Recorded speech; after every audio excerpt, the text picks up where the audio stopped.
Shalom, salam sehat, Romo, Suster, Ibu Bapak, dan kita semuanya yang dikasih Tuhan Yesus Kristus. Apa kabar? Masih semangat kan ya? Baik. Nah, pada kesempatan ini, yang baik ini saya membawakan namanya diskresi menentukan komitmen. Apa itu diskresi nanti akan dijelaskan di slide yang berikutnya.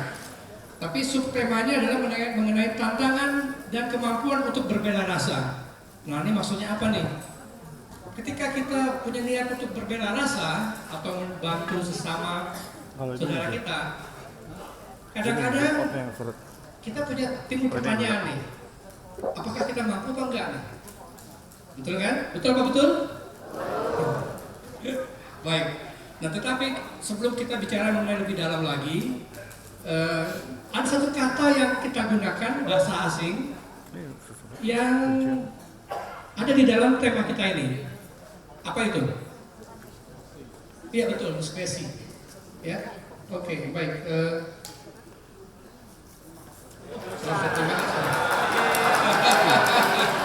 Bagus, bagusnya nanti hadiahnya nanti kasih ya. Nah, bahasa asing itu adalah bahasa Inggris, yaitu definisinya adalah discretion, freedom to act or to take decision on one's own judgment, prudence, dan judiciousness. Ini bukan Yudi, tapi judiciousness. Nah, menurut Kamus Besar Bahasa Indonesia, itu diskresi adalah kebebasan mengambil keputusan sendiri dalam setiap situasi yang dihadapi. Cukup panjang ya, tapi kita buat singkat aja deh. Intinya adalah kebebasan mengambil keputusan.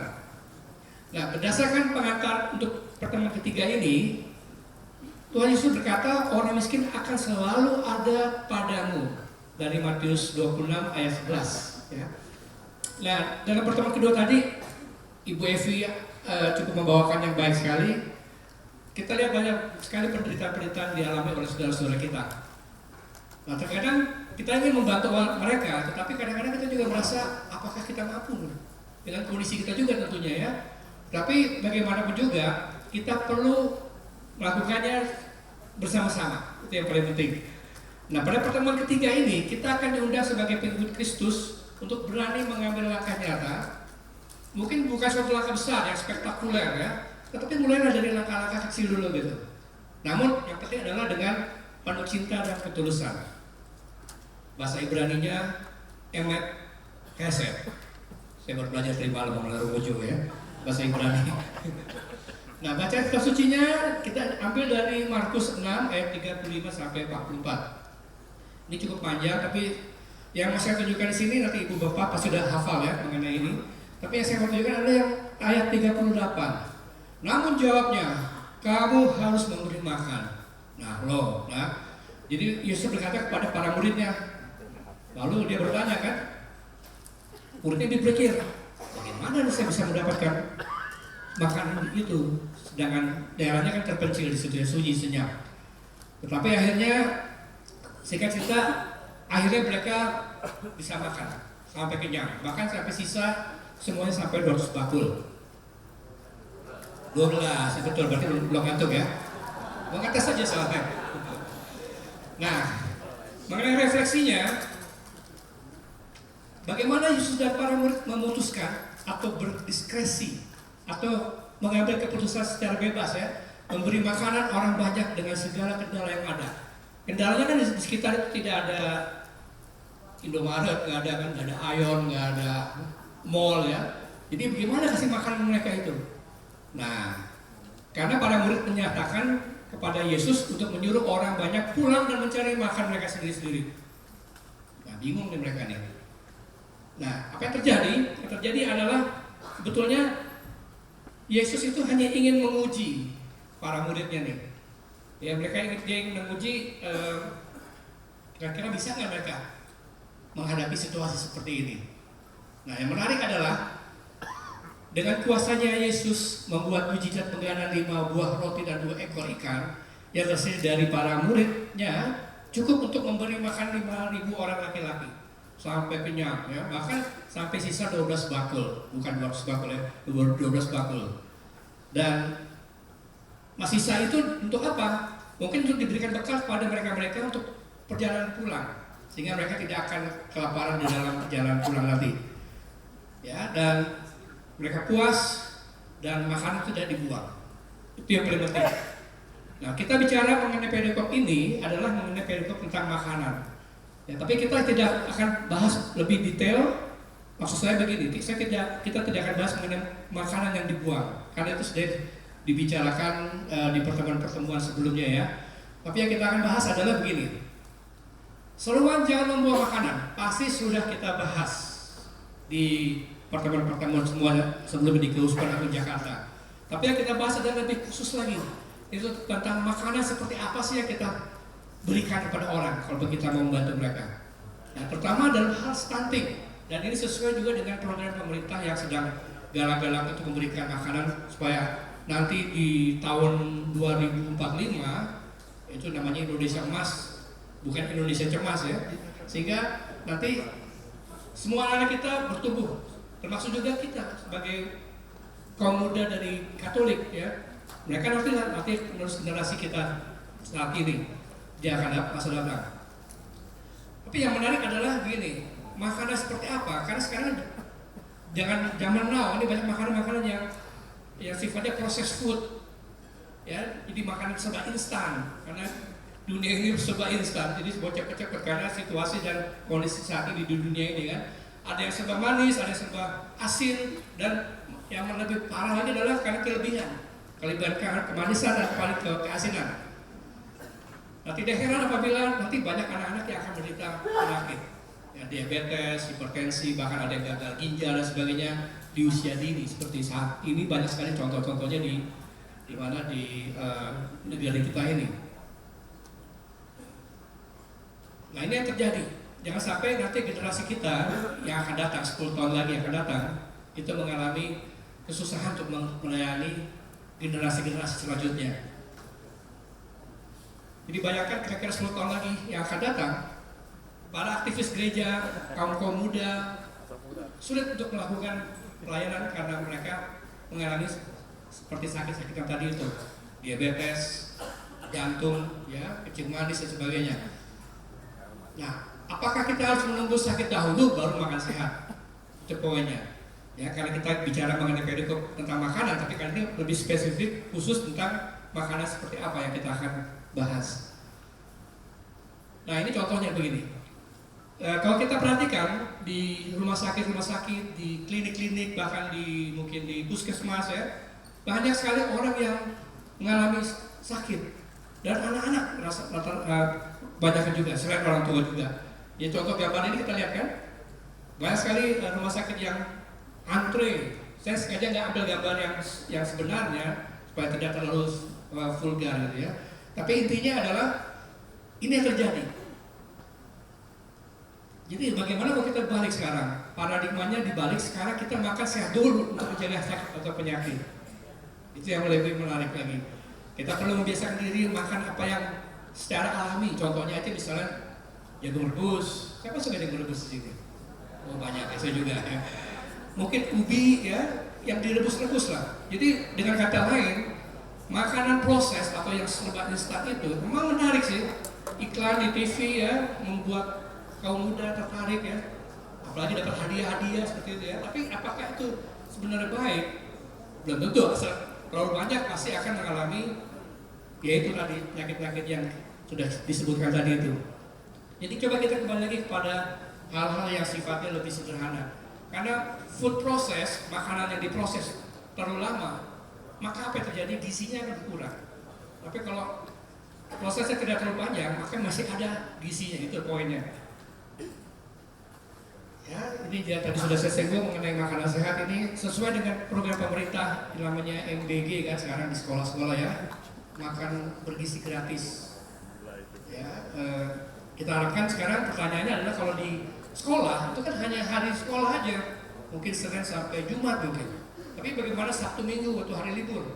Apakah mereka libur juga makan gratis ya gitu kan? Nah mungkin kita dengan adanya lingkungan bisa membantu juga anak-anak kita nantinya.